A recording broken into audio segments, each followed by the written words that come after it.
I have a new essay out with Aeon, details in the notes below, asking the question of whether we can reconceive love as a cosmic force, as the underpinning of all reality, as part of the warp and weft of being, as opposed to thinking of love as I think is primarily treated now as an emotion or as ethical imperative, compassion or charity.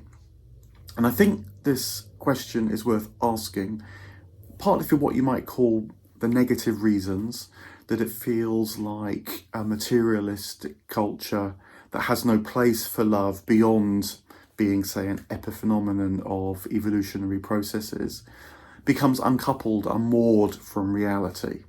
And so you see the fragmentation and so on that feels increasingly evident in the world around us. I think it's also worth asking because as a psychotherapist, I feel that when love isn't imagined as part of the world in which we live, the life that we are involved with, then it takes away the possibility of rituals and myths, sense of connection with an underpinning goodness that increases suffering, that leaves people cast adrift, wondering what all that they undergo actually adds up to. I know that it's often said that the prevalence of suffering is precisely the reason to deny or feel there can't be such a thing as divine love. But my sense is, paradoxically, when you take that divine love away, you actually increase the suffering, because although this isn't a neat equation, there is something about suffering which can open us up to connection to others through the vulnerability. And there is discovered this divine love, which is why people throughout history and even now would say that it's in suffering that they paradoxically found God. But there is also a positive set of reasons to ask whether cosmic love needs to become part of our worldview once again, which is what I consider for the most part in the essay, and look at how, for example, our intelligence seems to suggest that there's an imperative which could be called love that runs through our way of engaging with the world. We don't sort through the maelstrom of sense impressions, for example, that come at us like an AI might. We spontaneously detect that which is good, beautiful and true.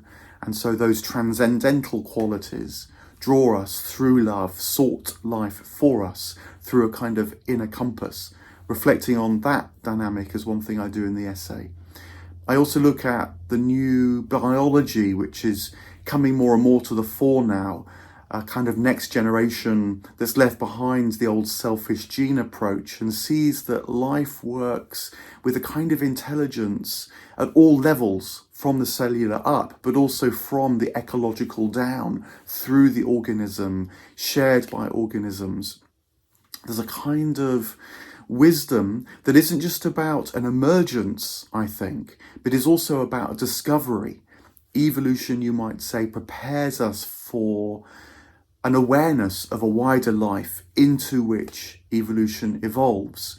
And so we humans, particularly with this particular kind of consciousness, self-aware, reflective consciousness, can realize that evolution prepares us for the discovery of a wider life, a wider context, draws us as much as we are drawn. And I think about that in the essay too. And then finally, there's the sense of why love matters because of what it does to us. I use a bit of Iris Murdoch here and Simone Weil, both of them in their different ways saying that love is necessary for us to become all that we might be. Iris Murdoch talks about love being like a magnetic draw towards the perfection that we desire. Simone Weil talks about how our attention is only well ordered when it's ordered by love. Knowing the beauty of the world in one way, but also being able to give ourselves to that attention rather than being in a stance of taking and possessiveness, and this dire need to increasingly control all things, which is part and parcel of what seems to be going wrong in the world now.